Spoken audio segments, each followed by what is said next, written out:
Hi friends, உங்கள் எல்லாத்தையும் இன்றைக்கி ஒரு புது ரெசிபியில் பார்க்குறது ரொம்ப சந்தோஷம். இன்றைக்கி நம்ம பண்ண போகிறது ரசம் பவுடர். அதுக்கு தேவையான இன்க்ரீடியன்ட்ஸ்லாம் பார்க்கலாம். அதுக்கு தேவையானது ஒரு கப் துவரம் பருப்பு. நான் இந்த கப்புக்கு ஒரு கப் எடுத்திருக்கேன். உங்களுக்கு இதை விட பெரிய ரேஷியோ பெரிய கப்பில் வேணும்னாலும் எடுத்துக்கிடலாம். ஆனால் நான் இந்த கப்புக்கு ஒரு கப் எடுத்திருக்கேன். ஒரு கப் துவரம் பருப்பு, ஒரு கப் மல்லி எடுத்திருக்கேன். வேறு அரை கப், இந்த கப்புக்கு அரை கப் மல்லி எடுத்திருக்கேன். அரை கப் ஜீரகம் எடுத்திருக்கேன். வேறு கொஞ்சமாக கருவேப்பிலை எடுத்திருக்கேன். வேறு ஒரு 15 காஞ்ச மிளகாய் எடுத்திருக்கேன். உங்களுக்கு அதிகமாக காரம் தேவை இருந்ததுன்னா நீங்கள் இன்னும் எக்ஸ்ட்ரா கூட சேர்த்துக்கிடலாம். நம்ம இது இப்போ என்ன பண்ண போகிறோன்னா ஒன்று ஒன்றா வறுத்தெடுக்க போகிறோம். ஃபஸ்ட்டு பருப்பு போட்டு வறுத்து எடுத்துக்கிட்டு அதுக்கப்புறம் அடுத்தால ஒன்று ஒன்றா தனித்தனியாக போட்டு வறுத்து எடுக்கலாம். இப்போ நம்ம அடுத்தால வறுக்கிறத பார்க்கலாம். இதோ நம்ம கல் சூடாயிட்டு இனி நம்ம இதில் ஃபஸ்ட்டு ஒரு கப்பு துவரம் பருப்பு போட்டு வறுத்துக்கலாம்.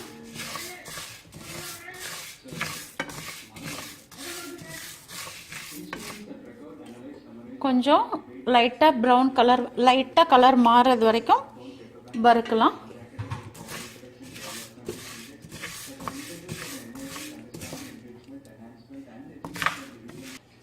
இப்போ இதோ நான் லைட் ப்ரௌன் ஆயிடுச்சு. நம்ம என்ன இதோ ஒரு டிஷ்யூ பேப்பரில்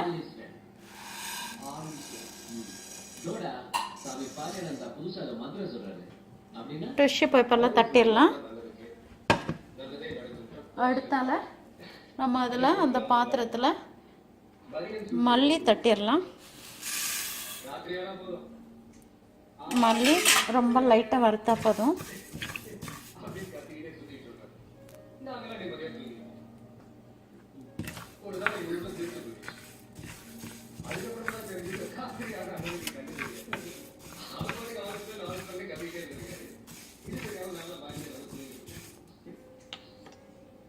நம்ம இப்போ இதில் மிளகு போட்டிருக்கோம்.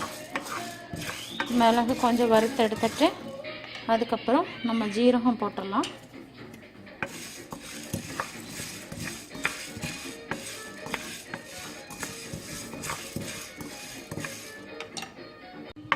ஏதோ நம்ம மிளகும் ரெடி ஆயிடுச்சு.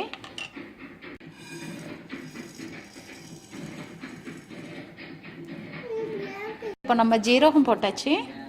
ஜீரகமும் கொஞ்சம் நல்லா வறுத்துட்டு கொஞ்சமாக வறுத்துக்கிட்டு நம்ம அதில் தட்டிட்டு அடுத்தால வத்தல் போட்டுடலாம்.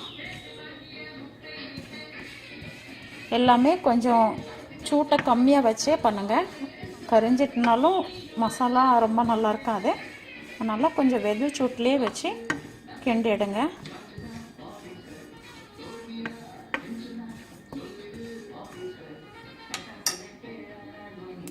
ரெடி ஆயிட்டு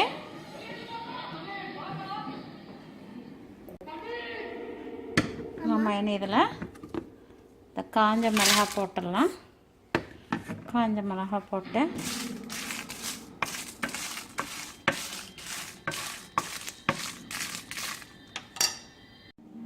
நம்ம வத்தலும் வறுத்து எடுத்தாச்சு.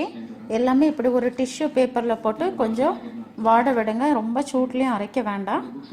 இனி நம்ம என்ன பண்ண போகிறோன்னா அதே அந்த சூட்லேயே நம்ம இந்த கருவேப்பிலையும் கொஞ்சம் போட்டு வறுத்துருவோம். அந்த கொஞ்சம் மொரப்பாகிறது வரைக்கும் வறுக்கலாம். ஏன்னா அதில் கொஞ்சம் ஈரப்பசுப்பு இருக்கலாம். அதனால் கொஞ்சம் கருவேப்பிலையும் லைட்டாக போட்டு வறுத்து இந்த கருவேப்பிலையும் அந்த மசாலா கூடலாம் போட்டு நம்ம அரைச்சி எடுக்க போகிறோம்.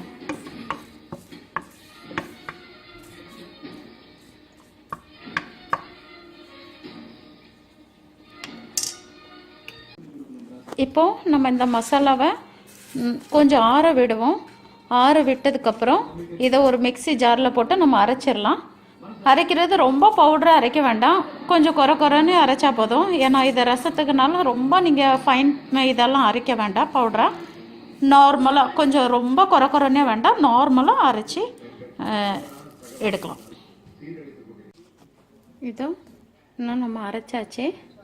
இனி நம்ம இதில் என்ன போட போகிறோன்னா, இதில் வந்து நீங்கள் மஞ்சள் போட்டு, இந்த மஞ்சள் பொடியும் போட்டு ஒரு 2 ஸ்பூன் நான் மஞ்சள் போட்டிருக்கேன். 2 ஸ்பூன் மஞ்சள் போட்டு ஒரு ரவுண்டு அடித்து எடுத்துருங்க. நீங்கள் அப்படியே மஞ்சள் போடாட்டாலும் ஒன்றும் இல்லை, நீங்கள் ரசம் பண்ணுற டைமில் மஞ்சள் போட்டுக்கலாம். நான் இருந்தாலும் மஞ்சள் இப்போ போட்டுக்கிடுறேன். ஆனால் நீங்கள் ரசம் பண்ணுற டைமில் நீங்கள் வந்து பெருங்காயம் போட்டுக்கோங்க. இப்போ நம்ம இதை போட்டு ஒரு ரவுண்ட் மிக்சியில் சுற்றலாம். இதோ நம்ம ரசப்பொடி ரெடி ஆகிட்டு, இப்போ கொஞ்சம் நம்ம மிக்சியில் போட்டு அரைச்சனால கொஞ்சம் சூடாக இருக்குது. நம்ம அதனால் ஒரு ஆறுறதுக்காக ஒரு தட்டில் போட்டு கொஞ்சம் விரித்து வச்சிடலாம்.